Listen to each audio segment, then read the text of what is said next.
کہ اللہ کے حکم سے ایک چیز بدن میں آ پڑی، وہ جی اٹھا، جب نکل گئی مر گیا۔ بھائی یہ جملہ ہے روح کے بارے میں۔ تنبیہ، اب یہاں سے ان کا حاشیہ، حق تعالیٰ کا کلام اپنے اندر عجیب و غریب اعجاز رکھتا ہے۔ روح کے متعلق یہاں جو کچھ فرمایا اس کا سطحی مضمون عوام اور قاصر الفہم یا کجر و معاندین کے لیے کافی ہے یہاں، لیکن اسی سطح کے نیچے انہی مختصر الفاظ میں روح کے متعلق وہ بصیرت افروز حقائق مستور ہیں جو بڑے سے بڑے عالی دماغ، نقطہ رس فلسفی اور ایک عارف کامل کی راہ طلب و تحقیق میں چراغ ہدایت کا کام دیتی ہیں۔ روح کے متعلق عہد قدیم سے جو سلسلہ تحقیقات کا جاری ہے وہ آج تک ختم نہیں ہوا اور نہ شاید ہو سکے۔ روح کی اصلی کنہ اور حقیقت تک پہنچنے کا دعویٰ تو بہت ہی مشکل ہے، کیونکہ ابھی تک کتنی ہی محسوسات ہیں جن کی کنہ اور حقیقت معلوم کرنے سے ہم عاجز رہے ہیں۔ تاہم میرے نزدیک آیت قرآنیہ سے روح کے متعلق ان چند نظریات پر صاف روشنی پڑتی ہے۔ نمبر 1، انسان میں اس مادی جسم کے علاوہ کوئی اور چیز موجود ہے جسے روح کہتے ہیں، وہ عالم امر کی چیز ہے اور خدا کے حکم اور ارادے سے فائز ہوتی ہے۔ قل الروح من امر ربی اور خلقہ من تراب ثم قال له کن فیکون، آل عمران۔ ثم انشأناه خلقا آخر، المؤمنون۔ انما قولنا لشیء اذا اردناه ان نقول له کن فیکون۔ روح کی صفات علم، شعور وغیرہ بتدریج کمال کو پہنچتی ہیں۔ ارواح میں حصول کمال کے اعتبار سے بے حد فرق ہے، یعنی بے حد تفاوت مراتب ہے، حتیٰ کہ خدا تعالیٰ کی تربیت سے ایک روح ایسے بلند اور اعلیٰ مقام پر پہنچ جاتی ہے جہاں دوسری ارواح کی قطعاً رسائی نہ ہو سکے، جیسے روح محمدی صلی اللہ علیہ وسلم پہنچی۔ یشیر الیہ اضافۃ الامر الی الرب، یہ تھوڑی سی عربی ہے درمیان میں۔ اچھا، پھر اس کے بعد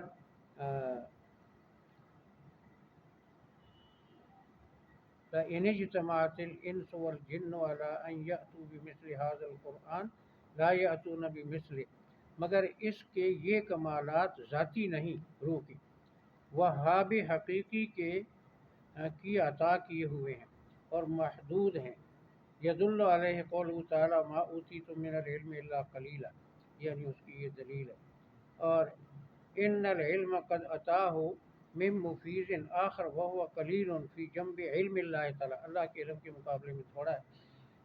جیسے اگر یہ سارا سورہ کہف کے آخری آیت کا حوالہ ہے کہ اگر کیا ہو جائے، ساری پانی سیاہی بن جائے اور درخت کلمے بن جائے تو اللہ کی معلومات ختم نہیں ہوں گی، یہ اس کا مفہوم ہے۔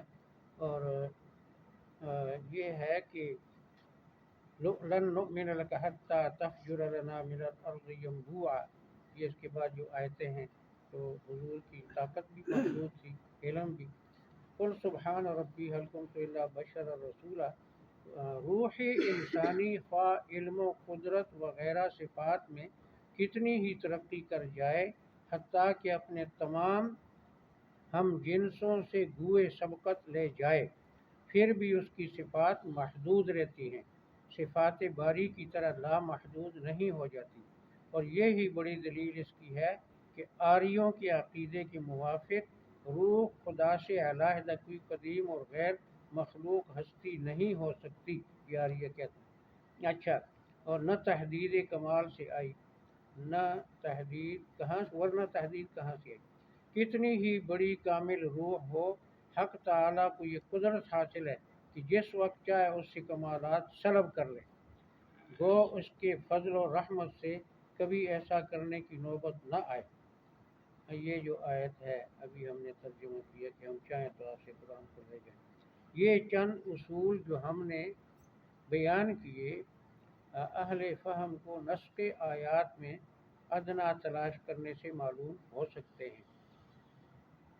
صرف عالم امر کا لفظ ہے جس کی مناسب تشریح ضروری ہے اور جس کے سے امید ہے کہ روح کی معرفت حاصل کرنے میں بہت مدد ملے گی۔ لفظ امر قرآن کریم میں 20 جگہ آیا اور اس کے معنی کی تعیین میں علماء نے کافی کلام کیا، لیکن میری غرض اس وقت سورہ اعراف کی آیت الا لہ الخلق والامر کی طرف توجہ دلانا ہے، جہاں امر کو خلق کے مقابل رکھا ہے، جس سے ہم اس نتیجے پر پہنچتے ہیں کہ خدا کے یہاں دو بالکل علیحدہ دو مد بالکل علیحدہ ہیں، ایک خلق دوسرا امر۔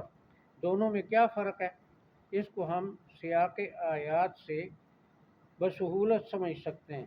ان ربکم اللہ الذی خلق السماوات والارض فی ستۃ ایام، اچھا یہ خلق ہوا، اور فرمایا کہ ثم استوی علی العرش کا ذکر کر کے جو شان حکمرانی کو ظاہر کرتا ہے عرش، فرمایا کہ یغشی اللیل النہار یطلبہ حثیثا والشمس والقمر والنجوم مسخرات بامرہ، یعنی ان مخلوقات کو ایک معین اور محکم نظام پر چلاتے رہنا، جسے تدبیر و تصرف کہہ سکتے ہیں، یہ امر ہوا۔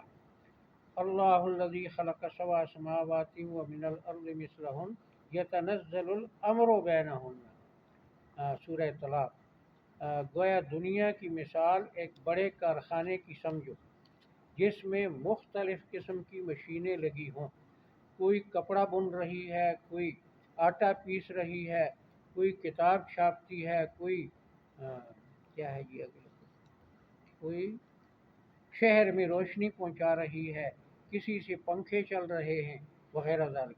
ہر ایک مشین میں بہت سے کل پرزے ہیں جو مشین کی غرض و غایت کا لحاظ کر کے ایک معین اندازے سے ڈالے جاتے ہیں اور لگائے جاتے ہیں، پھر سب پرزے جوڑ کر مشین کو فٹ کیا جاتا ہے۔ جب تمام مشینیں فٹ ہو کر کھڑی ہو جاتی ہیں تب الیکٹرک بجلی کے خزانے سے ہر مشین کی طرف جدا جدا رستے سے کرنٹ چھوڑ دیا جاتا ہے۔ آنے واحد میں ساکن و خاموش مشینیں اپنی اپنی ساخت کے موافق گھومنے اور کام کرنے لگ جاتی ہیں۔ بجلی ہر مشین اور ہر پرزے کو اس کی مخصوص ساخت اور غرض کے مطابق گھماتی ہے، حتیٰ کہ جو قلیل کثیر کہربائی روشنی کے لیمپوں اور قمقموں میں پہنچتی ہے وہ وہاں پہنچ کر انہی قمقموں کی ہیئت اور رنگ اختیار کر لیتی ہے۔ اس مثال میں یہ بات واضح ہوگی کہ مشین کا ڈھانچہ تیار کرنا، اس کے کل پرزوں کا ٹھیک اندازے پر رکھنا، پھر فٹ کرنا ایک سلسلے کے کام ہے، جس کی تکمیل کے بعد مشین کو چالو کرنے کے لیے ایک دوسری چیز بجلی یا سٹیم اس کے خزانے سے لانے کی ضرورت ہے۔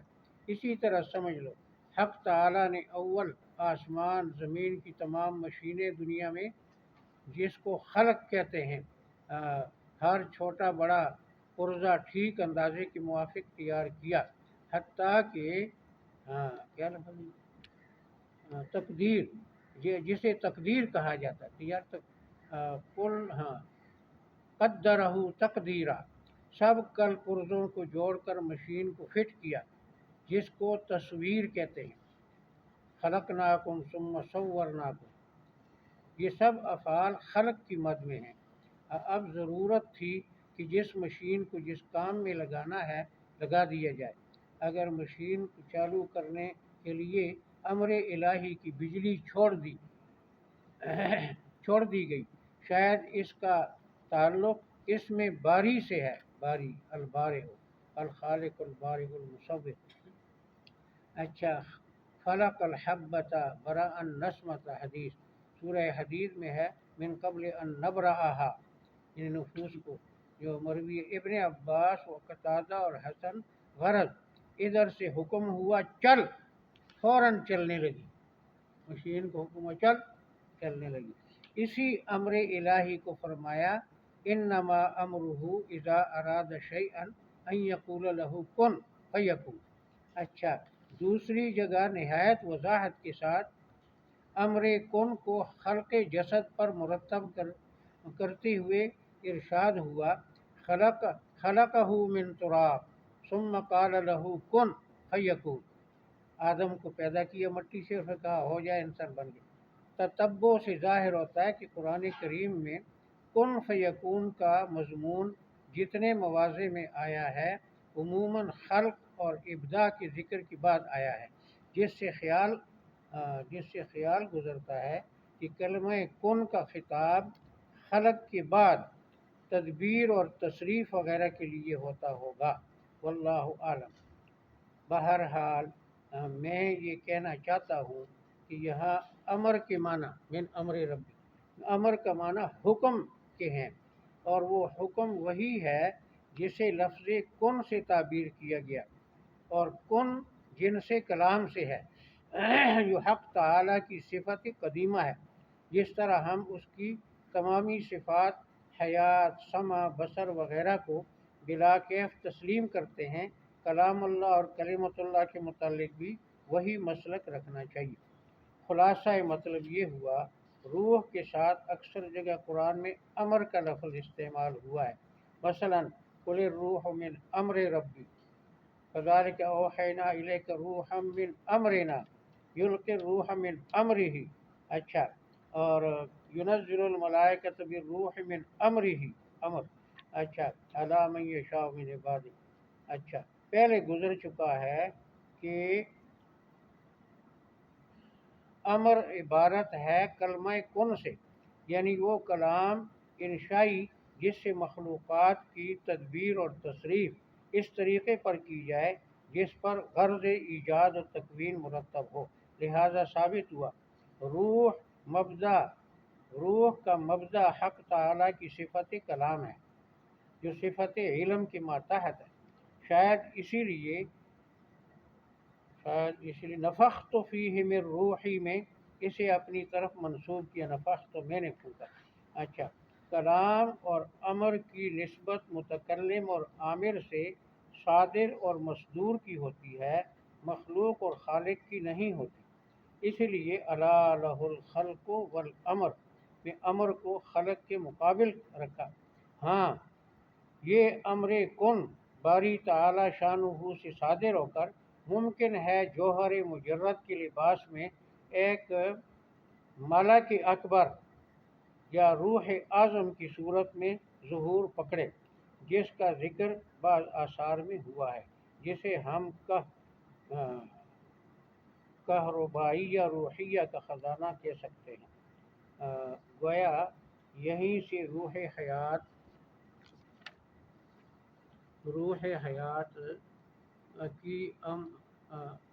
کی لہریں دنیا کی ذوی الارواح پر تقسیم کی جاتی ہیں، اور الارواح جنود مجند. ایک حدیث ہے کہ بے شمار تاروں کا یہی کنیکشن ہوتا ہے. اب جو کرنٹ چھوٹی بڑی بے شمار مشینوں کی طرف چھوڑا جاتا ہے، وہ مشین اس کی بناوٹ اور استعداد کے موافق کام لیتا مشین سے، اور اس کی ساخت کے مناسب حرکت دیتا ہے. بلکہ جن لیمپوں اور کمکموں میں بجلی پہنچتی ہے انہیں کے مناسب رنگ اور حیت اختیار کر لیتی ہے. صحیح نظر نہیں آ رہا. رہی یہ بات کہ کن کا حکم جو قسم کلام سے ہے، جوہر مجرد یا جسم نورانی لطیف کی شکل کیوں کر اختیار کر سکتا ہے؟ اسے یوں سمجھ لو کہ تمام عقلاء اس پر متفق ہیں کہ ہم خواب میں جو اشکال اور صور دیکھتے ہیں شکلیں اور صورتیں۔ بعض اوقات وہ محض ہمارے خیالات ہوتے ہیں اور جو دریا، پہاڑ، شہر، بھیڑیے وغیرہ کی شکلوں میں نظر آتے ہیں۔ اب غور کرنے کا مقام ہے کہ خیالات جو آراز ہیں اور دماغ کے ساتھ قائم ہیں، وہ جواہر اور اجسام کیوں کر بن گئے، اور کس طرح ان میں اجسام کے لوازم اور خواص پیدا ہو گئے، یہاں تک کہ بعض دفعہ خواب دیکھنے والے سے بیدار ہونے کے بعد بھی ان کے آثار جدا نہیں ہوتے۔ فی الحقیقت خدا تعالیٰ نے ہر انسان کو خواب کے ذریعے سے بڑی باری ہدایت کی ہے کہ جب ایک آدمی کی قوت مصورہ میں اس لیے اس قدر طاقت رکھی ہے، اس نے اس قدر طاقت رکھی ہے کہ اپنی بساط کے موافق غیر مجسم خیالات کو جسمی سانچہ میں ڈھال لے اور ان میں وہی خواص اور آثار بإذن اللہ پیدا کرے جو عالم بیداری میں اجسام سے وابستہ تھے۔ تو تماشا یہ ہے کہ وہ خیالات اور خواب دیکھنے والے کے دماغ سے ایک منٹ علیحدہ بھی نہیں ہوتے، خیالات تو اندر ہی ہوتے، ان کا ذہنی وجود بدستور قائم ہے۔ تو کیا اس حقیر نمونے کو دیکھ کر ہم اتنا نہیں سمجھ سکتے کہ ممکن ہے قادر مطلق مصور برحق جل وعلا کا امر بے کیف کن باوجود صفت قائمہ بذات ہی تعالی ہونے کے کسی ایک یا متعدد صورتوں میں جلوہ گر ہو جائے۔ ان صورتوں کو ہم ارواح یا فرشتے یا کسی اور نام سے پکاریں، وہ ارواح اور ملائکہ وغیرہ سب حادث ہوں اور امر الہی بحال ہی قدیم رہے، امکان اور حدوث کے آثار اور احکام ارواح وغیرہ تک محدود رہیں اور امر الہی ان سے پاک اور برتر ہو، جیسے جو صورت خیالیہ بحالت خواب آگ کی صورت میں نظر آتی ہے۔ اس صورت ناریہ میں جلانہ اور گرمی وغیرہ سب آثار ہم محسوس کرتے ہیں، حالانکہ اسی آگ کا تصور سال ہا سال بھی دماغوں میں رہے تو اس میں ایک سیکنڈ کے لیے یہ آثار محسوس نہیں ہوتے۔ پس کوئی شبہ نہیں کہ روح انسانی خواہ جوہر مجرد ہو یا جسم لطیف نورانی ہو، امر ربی کا مظہر ہے، لیکن یہ ضرور نہیں کہ مظہر کے سب احکام اور آثار ظاہر پر جاری ہوں۔ کما ہوا ظاہر واضح رہے جو کچھ ہم نے لکھا اور جو مثالیں پیش کی، ان سے مقصود محض تسہیل اور تقریب الی الفہم ہے، سمجھانے کے لیے۔ ایسی کوئی مثال دستیاب نہیں ہو سکتی جو ان حقائق غیبیہ پر پوری طرح منطبق ہو۔ اے بروں از وہم قال و قیل من، خاک بر فرق من و تمثیل من۔ اچھا، تو رہا یہ مسئلہ کہ روح جوہر مجرد ہے جیسا کہ اکثر حکماء قدیم صوفیہ کا مذہب ہے، یا جسم نورانی لطیف جیسا کہ جمہور اہل حدیث وغیرہ کی رائے ہے، اس میں میرے نزدیک قول فیصل وہی ہے جو بقیت السلف بحر العلوم علامہ سید انور شاہ صاحب اطال اللہ بقاء اس وقت زندہ تھے، فرمایا بالفاظ عارف جامی، یہاں تین چیزیں ہیں، ایک جو جواہر ہیں جن میں مادہ اور کمیت دونوں ہوں، جیسے ہمارے ابدان مادیہ، دوسرے جواہر جن میں مادہ نہیں صرف کمیت ہے، جنہیں صوفیہ اجسام مثالیہ کہتے ہیں، تیسرے وہ جواہر جو مادے اور کمیت دونوں سے خالی ہوں، جیسے صوفیہ ارواح یا حکماء جواہر مجردہ کے نام سے پکارتے ہیں۔ جمہور اہل شرع جس کو روح کہتے ہیں، وہ صوفیہ کے نزدیک بدن مثالی سے موسوم ہے، جو بدن مادی میں حلول کرتا ہے اور بدن مادی کی طرح آنکھ، ناک، کان، ہاتھ، پاؤں وغیرہ اعضاء رکھتا ہے۔ یہ روح بدن مادی سے کبھی جدا ہو جاتی ہے اور اس جدائی کی حالت میں بھی ایک طرح کا مجہول الکیفیت علاقہ بدن کے ساتھ قائم رکھ سکتی ہے، جس سے بدن پر حالت موت طاری ہونے نہیں دیتی۔ گویا حضرت علی کرم اللہ وجہ کے قول کے موافق جو بغوی نے اللہ یتوفی الانفس حین موتہا کی تفسیر میں نقل کیا ہے، اس وقت روح خود علیحدہ رہتی ہے مگر اس کی شعاع جسم میں پہنچ کر بقائے حیات کا سبب بنتی ہے، جیسے آفتاب لاکھوں میل سے بذریعہ شعاعوں کے زمین کو گرم رکھتا ہے، اور جیسے آج میں نے اخبار میں ایک تار پڑھا کہ حال ہی میں فرانس کے محکمہ پرواز نے ہوا بازوں کے بغیر طیارہ چلا کر خفیہ تجربے کیے اور تعجب انگیز نتائج رونما ہوئی۔ یہ بہت پرانی بات ہے، یہ تو تجربے پاکستان سے پتہ نہیں پہلے۔ اچھا، اطلاع موصول ہوئی ہے کہ حال ہی میں ایک خاص بم پھینکنے والا طیارہ بھیجا گیا تھا جس میں کوئی شخص موجود نہ تھا، سوار نہ تھا، لیکن لاسلکی کے ذریعے سے وہ منزل مقصود پر پہنچا۔ اس طیارے میں بم بھر کر وہاں گرائے گئے اور پھر وہ مرکز میں واپس لایا گیا۔ دعویٰ کیا جاتا ہے کہ لاسلکی کے ذریعے ہوائی جہاز نے خود بخود جو کام کیا وہ ایسا مکمل ہے جیسا کسی ہوا باز کی مدد سے عمل میں آیا ہو۔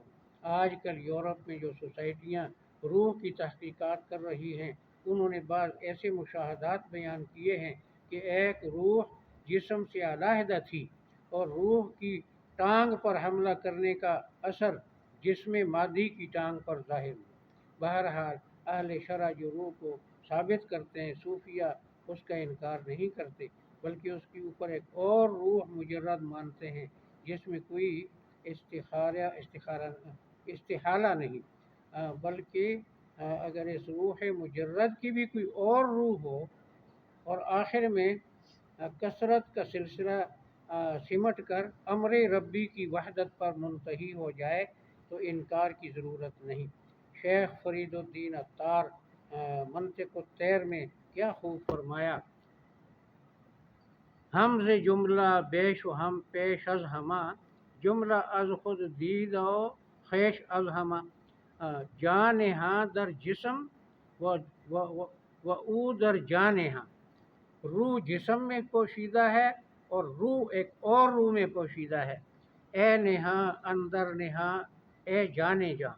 اللہ تعالیٰ کو جانے جاں کہتے ہیں۔ مذکورہ بالا تقریر سے نتیجہ نکلتا ہے کہ ہر چیز میں جو کن کی مخاطب ہوئی روح حیات پائی جائے۔ بے شک میں یہی سمجھتا ہوں کہ ہر مخلوق کی ہر ایک نوع کو اس کی استعداد کے موافق قوی یا ضعیف زندگی ملی ہے۔ ہر مخلوق کو، صرف جاندار نہیں، یعنی جس کام کے لیے وہ چیز پیدا کی گئی، ڈھانچہ تیار کر کے اس کو حکم دینا کن اس کام میں لگ جا، بس یہی اس کی روح حیات ہے۔ جب تک اور جس حد تک یہ اپنی غرض ایجاد کو پورا کرے گی اسی حد تک زندہ سمجھی جائے گی، اور جس قدر اس سے بعید ہو کر معطل ہوتی جائے گی اسی قدر موت سے نزدیک یا مردہ کہلائے گی۔ ہاذا ما اب یہ تو پڑھنے کا نہیں، یہ غور سے پڑھنے کا ہے، بہت اس میں چیزیں ہیں کافی ہے۔ سبحان اللہ۔ رشیا میں نا جی انہوں نے